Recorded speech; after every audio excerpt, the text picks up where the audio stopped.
Hello, ladies and gentlemen. It is Justin Johnson on the module DD103. Picking up where we left off. Happy New Year's Eve. It's Friday, the 31st of December. On the module DD103, Investigating the Social World 2.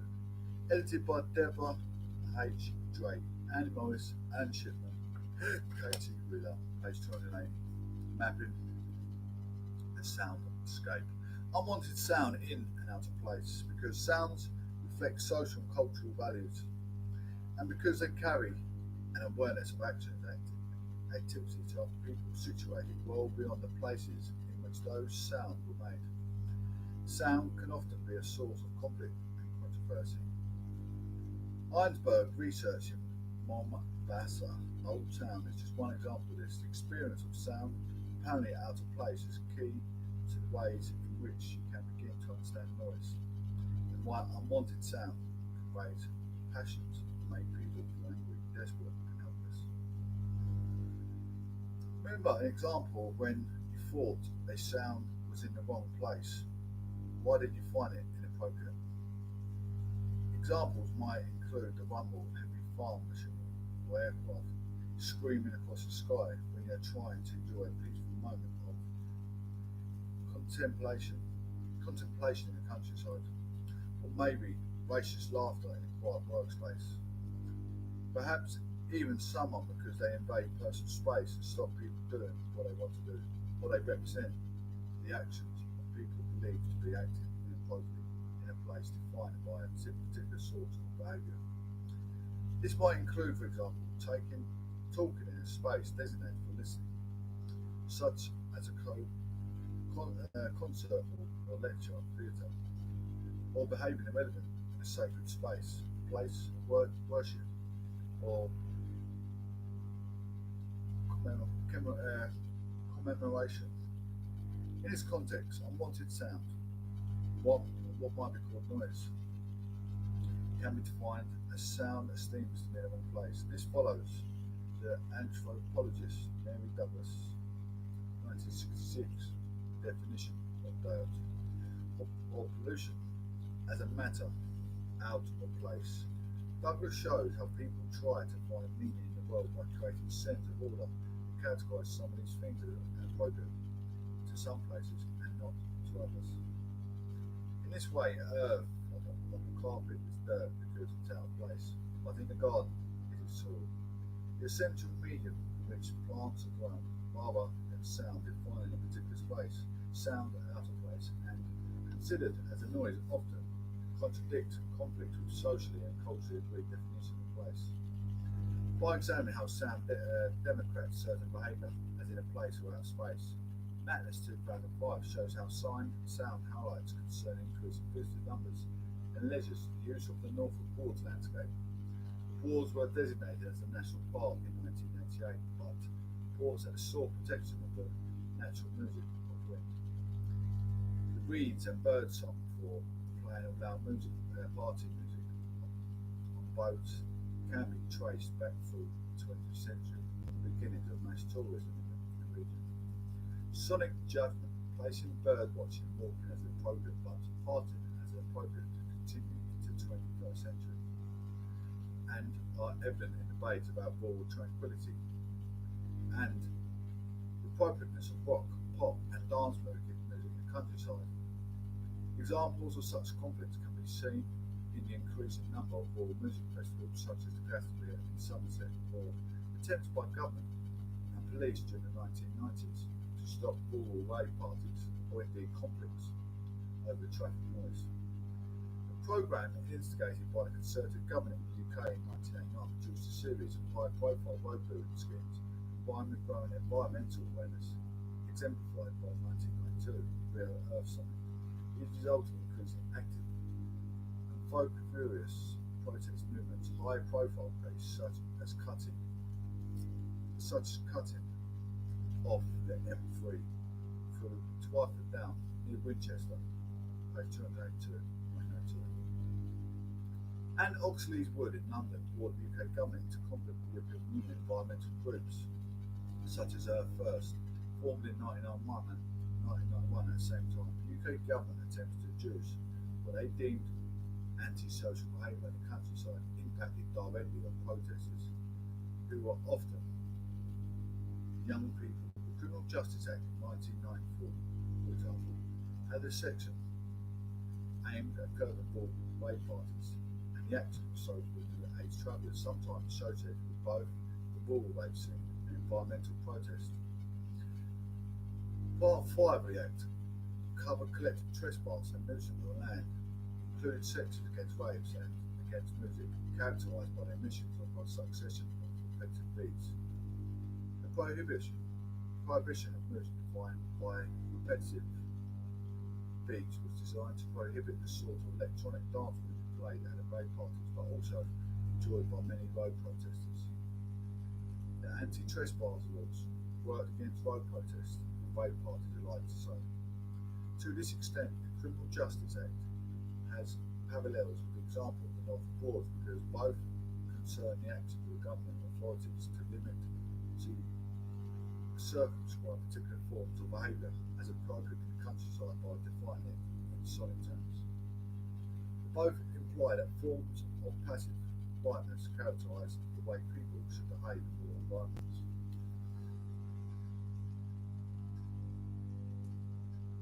As has been seen, sound out of place can seem like a threat to group sense of belonging. Widely held ideas about what behaviours are appropriate in particular places, unwanted sound can also cause significant problems for individuals' sense of themselves as they try to hold on to control their own pussy at times when they feel most vulnerable. Sociologist Tom Rice's study of the experience of hospital soundscapes provides some quite disturbing examples of this. Rice shows how hospital wards can be noisy places, crowded with sound, patients undergoing treatment in close proximity, intense staff activity, machines giving out signals, tones and alarms.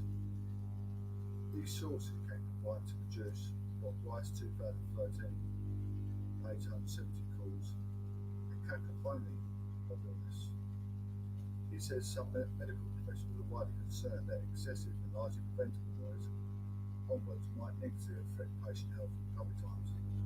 For patients participating in his study, sounds certainly played a key role in identifying loss of privacy in hospital. Many found they were unable to escape some details of suffering by their neighbours. Sounds would infiltrate and pervade both patients' immediate physical environment, what they tend to describe as their mental space. At the time, most patients were acutely conscious that they themselves could be overheard by the noise nearby. It was difficult for them to control or restrict the spread of intimate sounds. Sometimes the sounds coming through the curtain could be harrowing for patients. One lady to whom Rice spoke grimaced as she described the whimpering that had come from behind the screen as her neighbour used a bedpan for the first time since undergoing a bowel operation.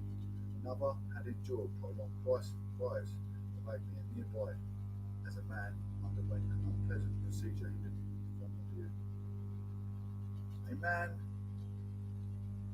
named Gordon, who had recently been discharged, described how during his stay in hospital, his ward neighbour had suffered a heart attack late at night. Nursing staff had been quick to help pull the privacy curtain around all the beds. The resuscitation team was called. Gordon had been obliged to listen to the dramatic sound of their attempts to save the man's life. Eventually, he heard them agree that their efforts had failed, and after the necessary preparations had been made, he heard the body wheeled away.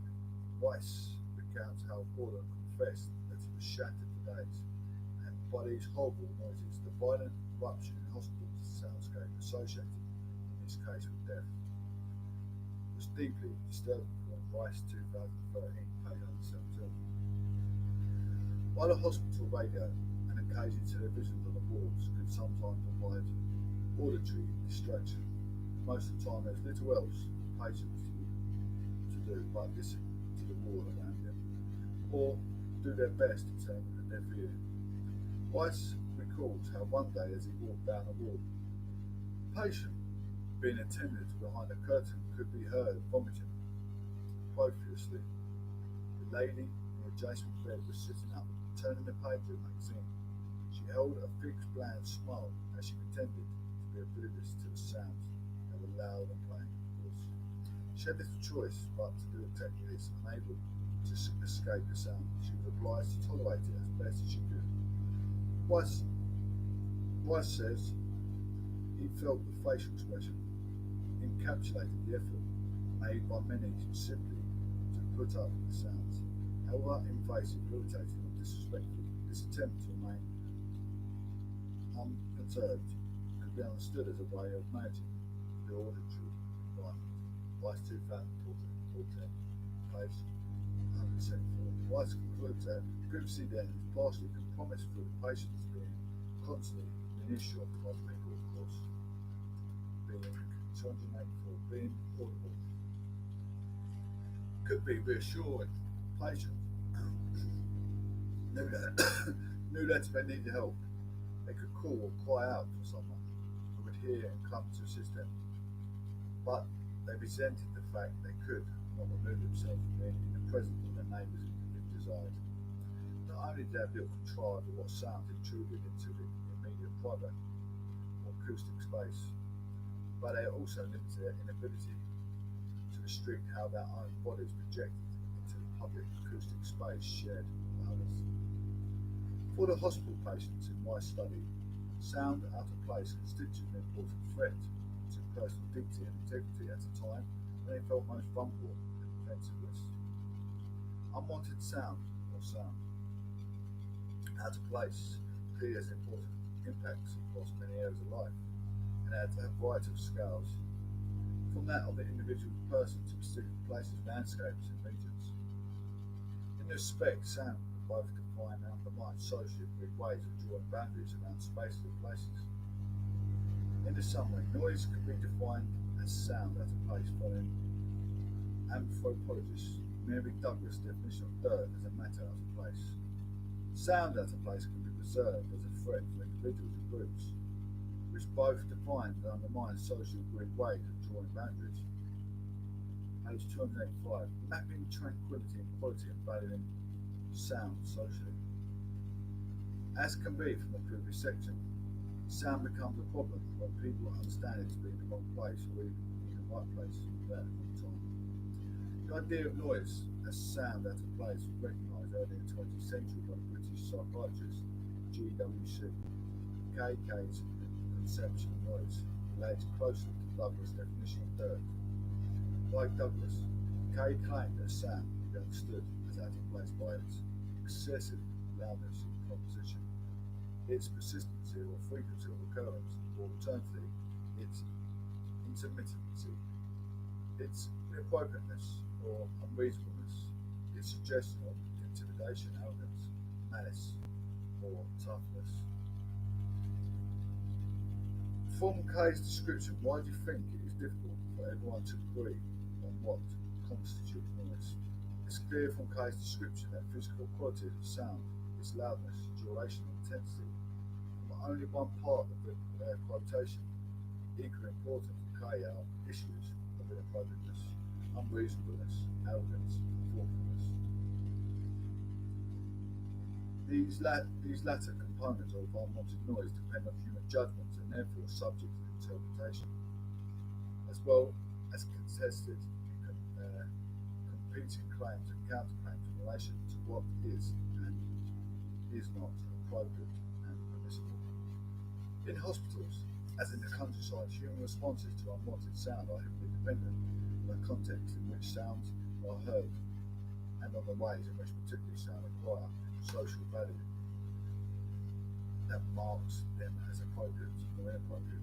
Mike Goldsmith, 2012, shows how this was probably first demonstrated through social scientific study and also report into noise nuisance in the UK. Produced in 1963, the report found that people judge noise levels partly of their knowledge of the source. Annoyance from sound depends on who or what is making the noise, as well as the loudness and intensity of the sound itself. The study found that people claim that their intrusiveness of noise differently depending on whether they're indoors or out, and that people are more tolerant of noise outdoors Attempts were made to compare the findings of the Wilson report with the results of surveys and studies in other countries, but problems emerged because words such as annoyance do not always have exact equivalents in languages and cultures.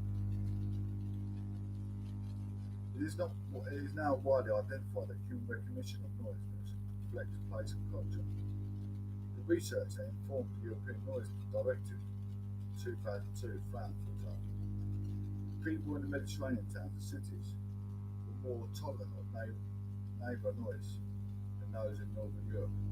This is thought to be often in Mediterranean cultures. More time is spent socialising outdoors and home in local neighbourhoods, and because in warmer climates, windows and doors remain open for longer periods than in colder northern European cities. In this way, people in southern Europe may become more accustomed to noise spilling out from one place to another and entering their domestic spaces. Goldsmith further suggests that a wide range of social values are involved in the recognition of noise nuisance, including, he says, issues of trust and respect. Surveys of people living near Dusseldorf Airport, for example, have consistently shown higher levels of noise than those people living near other comparable airports. The difference stemmed from 1992 when local authority, which had previously owned the airport, sold it to a private company and then launched an expensive and successful campaign to get permission for 30% increase in flags. In this case, claims concerning noise nuisance reflect the fact that local residents feel betrayed and ignored by the private company that now runs the airport. The concept of tranquility illustrates many of the problems concerning noise nuisance sketched out earlier. It is, for example, very difficult to quantify, while ideas of what constitutes tranquility change from person to person and from culture to culture. In addition, access to and experience of tranquility are distributed very unevenly across the world. And for societies, tranquility is highly valued. It can be a rare commodity, it can be expensive to find, and as you saw from the example of patient's hospital, it can be in short supply for some of those who might need it most. One reason why it is difficult to quantify and promote such a personal and subjective response is that tranquility is about more than just absence of sound, as Trevor Cox in 2014 found in his investigation of why it takes place in the world. A scientific study of human responses to tranquility using the MRI magnetic resonance imaging brain scanner to study brain activity showed that tranquility was dependent on a variety of central stimuli working together. Respondents were played at ambiguous sound recorded through headphones, which could have been either waves crashing on the beach or a light in road traffic. Researchers found that responses to the sound in terms of tranquility depended on the weather, and they were shown pictures of coastal landscapes or urban streets seen simultaneously with the sound recorded. In England, the Campaign to Protect Rural England, an organisation dedicated to countryside conservation, access, and rural communities, have made several attempts to map tranquil areas to show the extent and degree of tranquility across the country. It reported the word tranquility appears in a great many policy planning documents and also numerous publications which promote places for tourism and inward investment. It is clear that whatever tranquility is and whatever is to be found, it is important and judged to be worth protecting. Being in tranquil places allows people to relax, to escape from stresses and strain of everyday life, and to recharge the batteries.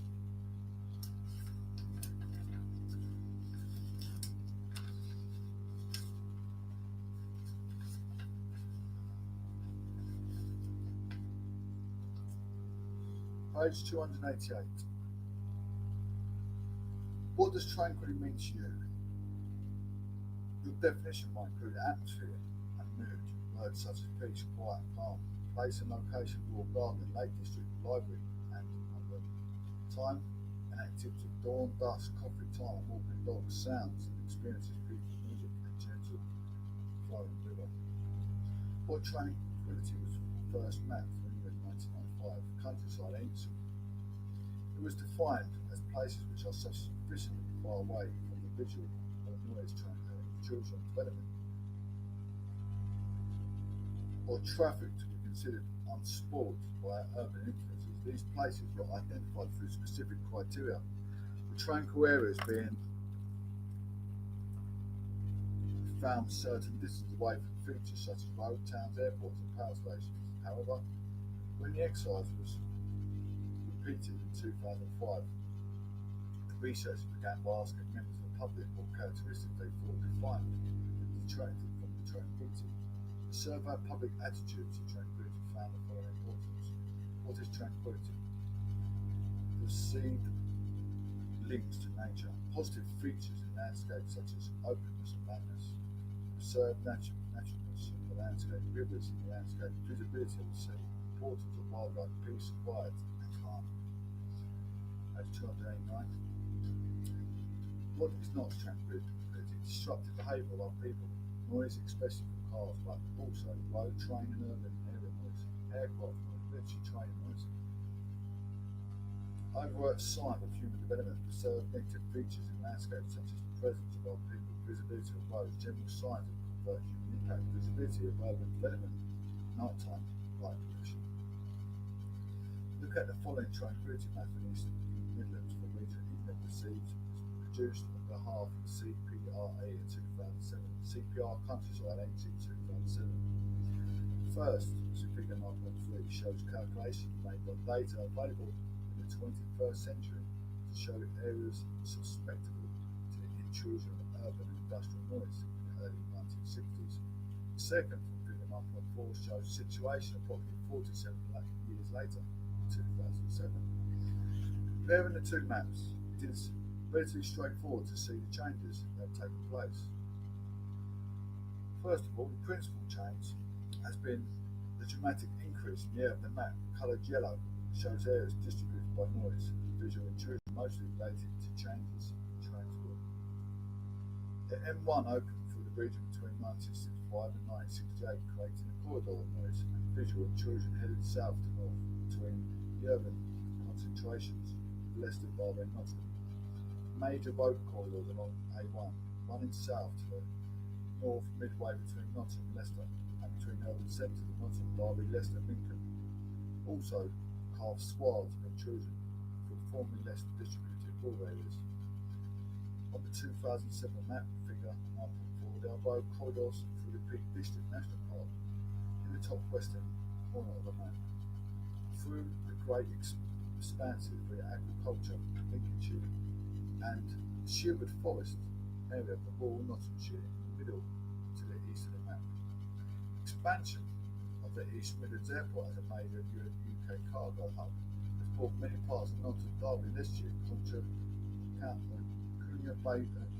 under the intensive flight plans. Though this seems a familiar and plausible story of increased intrusion into a formerly peaceful world by increased levels of mechanically generated noise, maps such as these only tell part of what is happening to hide as much as they show.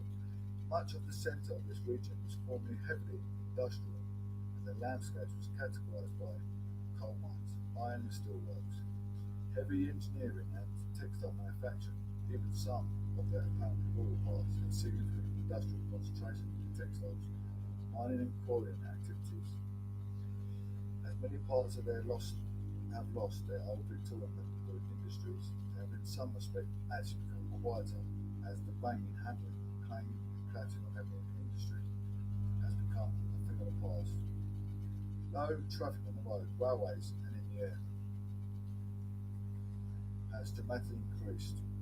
The actual amount of sound emitted by individual vehicles continues to diminish.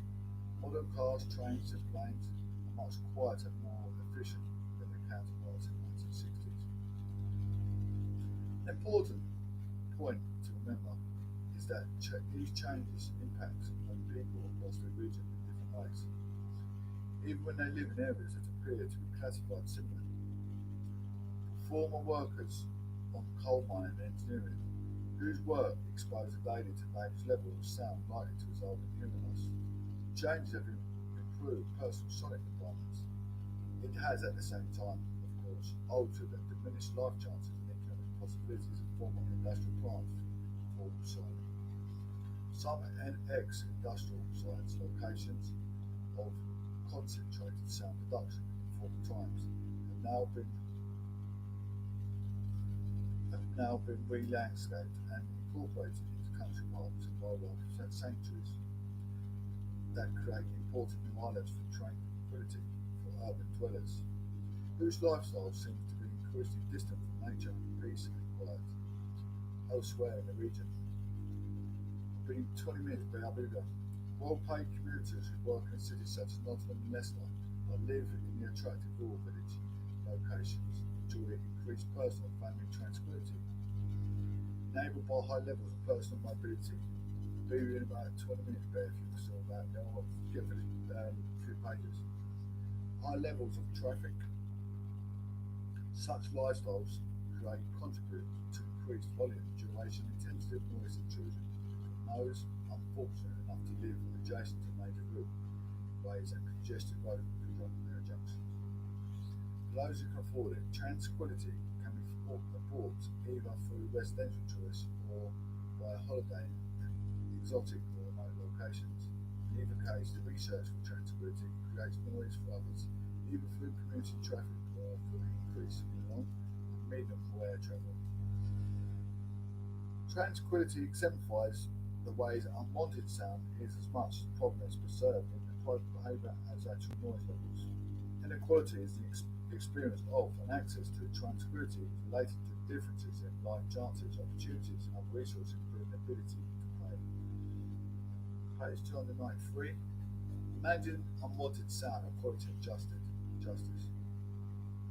Given that so many people seem to value tranquility, it is remarkable that it appears so difficult to find and that it is so unequally distributed both geographically and socially. If, as the CPRE claims, tranquility is vitally important for quality of life and indeed mental and physical health, then it might be legitimate to argue that people have some sort of basic right to peace and quiet, such a right to be able to sleep without disturbing, enjoy the privacy of home as well as experience nature by gardens and countryside without undue experience nature. Undue intrusion may seem too many a matter of common sense. Yet actually defining tranquility and devising a regulatory framework in which peace and quiet can be enjoyed equally by all provides considerable problems. To this extent, the question of tranquility highlights some fundamental problems. Managing unwanted noise. Peace and quiet is a right that should be available to all. Then it is one that is matched by other individual rights related to sound, which seems to be claimed as both equally important and mutually contradictory. As Corinne Bidsfeld 2008 shows, there has been a long widespread acceptance that people both some kind of right to express themselves and at the same time some kind of right to peace. And to this realization that what bothers one person does not necessarily bother another, and the result is that first attempts to govern noise have to manage a range of potentially incompatible claims to individual rights and freedoms. This is within the context of what are the best partial, highly subjective assessments of the impact of unwanted noise. Due to complexity of noise problems and apparently contradictory and potentially incompatible principles at stake, the right to make sound while the same being free from consequence of other people's sound can be handled in a variety of ways. Corinne Bidsfeld 2008 argues that the two major ways of doing this can be summarised under two headings: zooming and individualisation. Thought of as an environmental problem, the issue of unwanted sound might be considered an issue for what is termed disruptive justice, derived partially from the work of John Rawls in 1971 and met in Chapter 6. Introducing boundaries of justice, distributed justice concerns fair, just or critical disruption of benefits and burdens.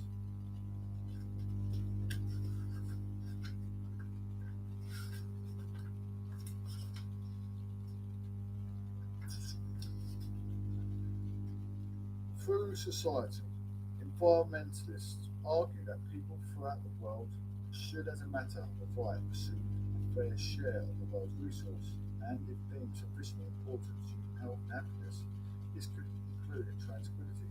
well as other basic environmental goods such as clean water, food, shelter, and more. One way of obtaining greater disruptive justice is through government regulation.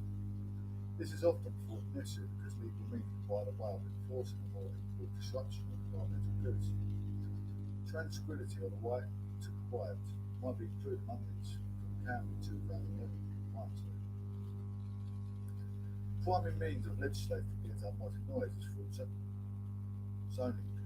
This concerns the spatial separation of different activities such as industrial, residential and leisure uses, so that sounds produced by noisy industrial machinery or loud music from pubs, bars and public venues do not disturb people in their homes.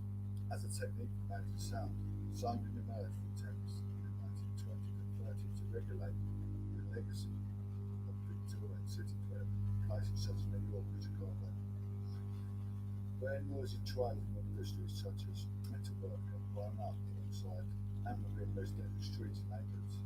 This was taken further during the 1960s with the development of commercial jet airlines and a dramatic rise in civil air travel for both public concern in relation to aircraft noise.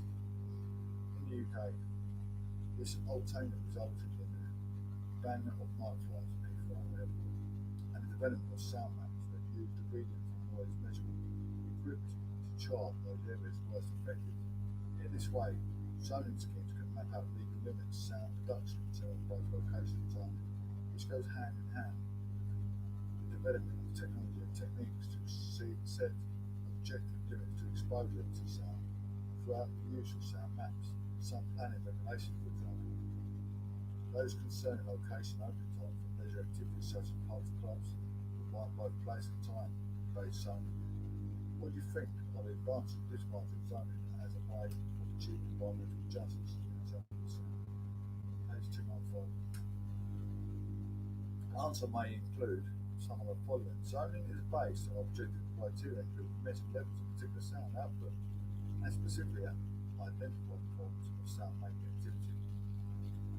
It creates clear boundaries and a legal basis by which particular types of levels of sound and sound making activities are prohibited. It can incorporate both spatial and temporary based nuisance by prescribing the times of day or for some activities such as pub open hours or airport flight times. Zoning creates amenities that are hard to manage. Sound does not travel across landscape uniformly. It does not diminish new steps according to lines drawn on map. Residents just outside the exclusion zone or just beyond the zone designated for extra soundproofing may well suffer just as much as those who are included in the zone. Zoning is also much less successful when dealing with frequent and random sounds such as occasional very noisy motor car, shouting and arguing in the street.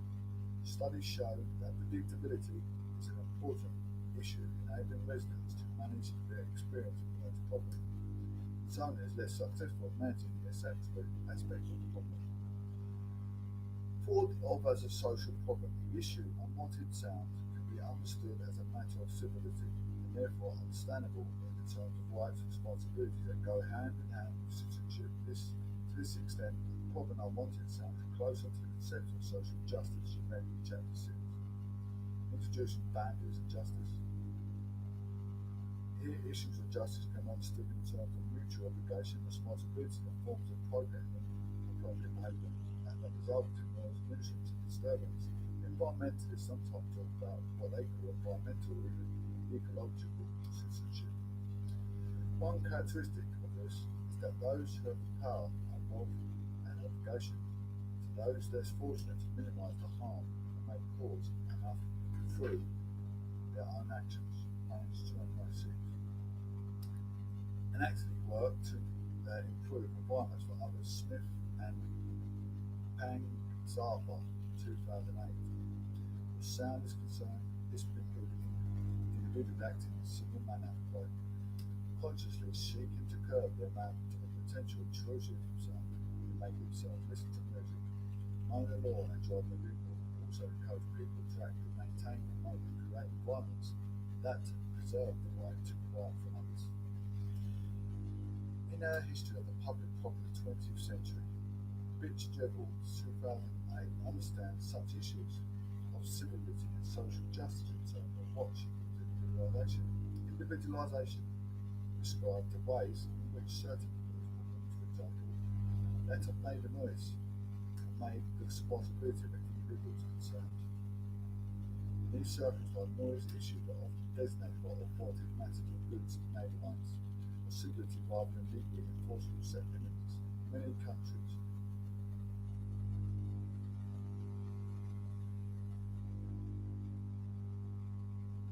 In many countries where legislation exists, neighbours are expected to negotiate with over and arrive to some mutual understanding of each other's experiences, feelings and needs. From this perspective, the role of government is merely to provide public education, outline acceptable and unacceptable behaviour.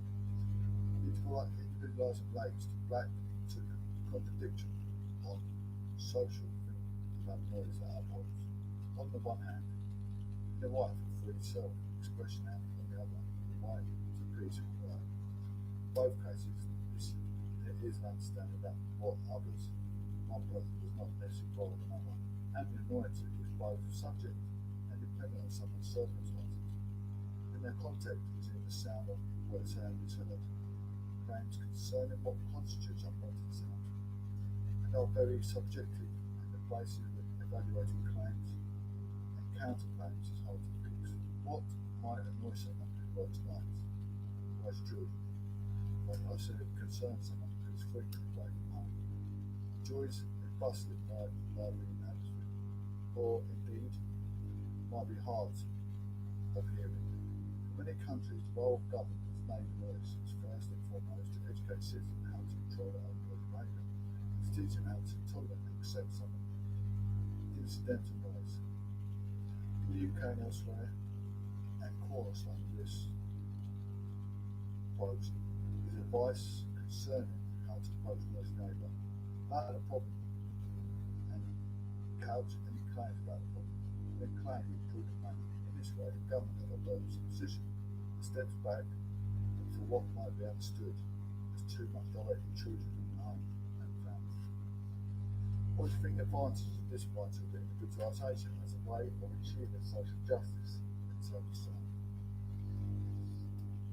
Individualisation recognises that unwanted sound is often protected and prevented rather than a matter of absolute standards. It prevents government from interfering with what people do in the privacy of their own homes.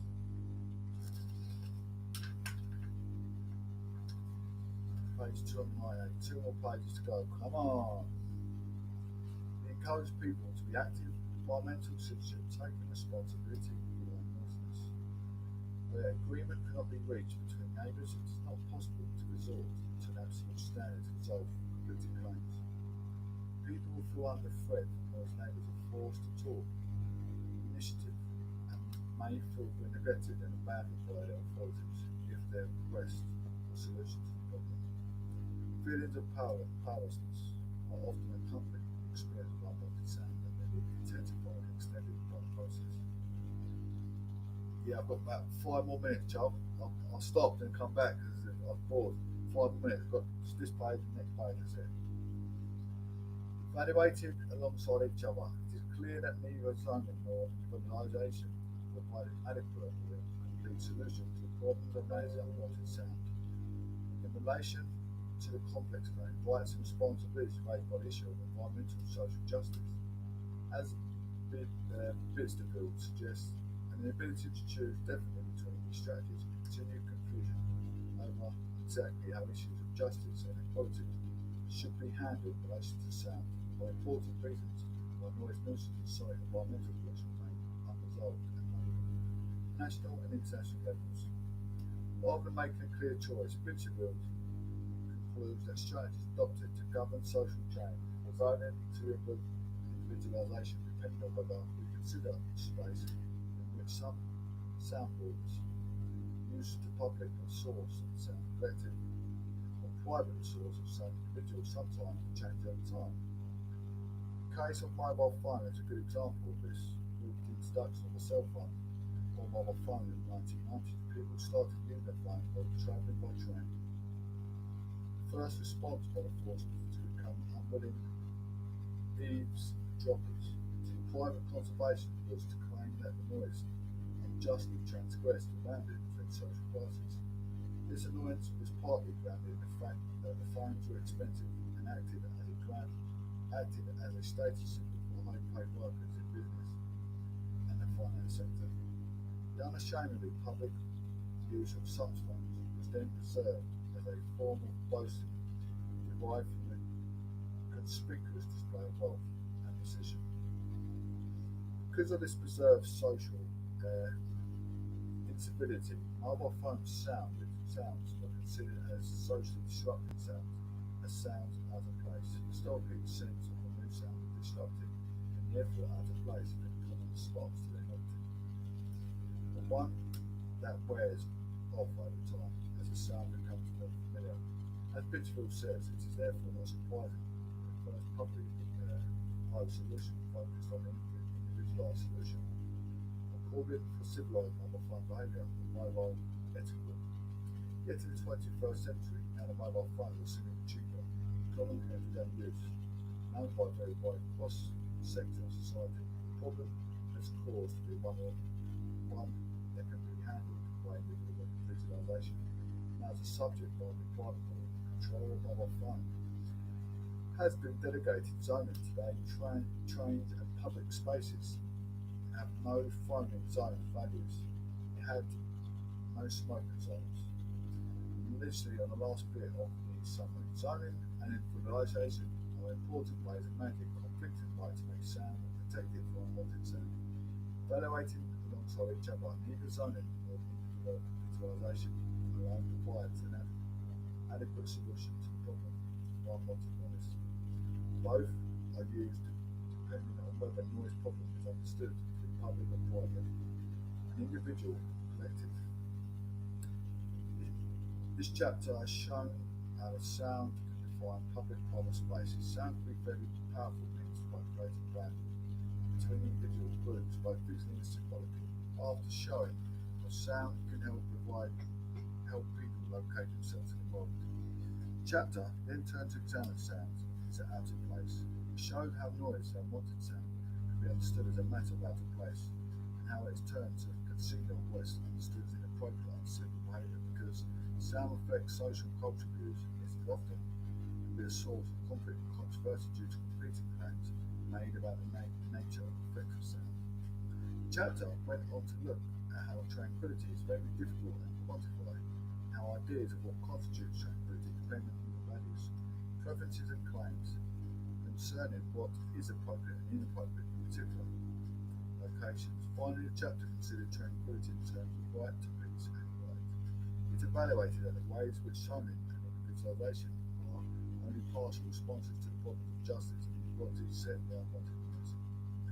It conducted by showing how management strategies depend on whether a particular noise nuisance is understood as either public or private problem. Throughout this chapter, you will have realised the difficulty that social scientists as well as governments and individuals face searching for solutions to complex social problems where different people's values and viewpoints collide.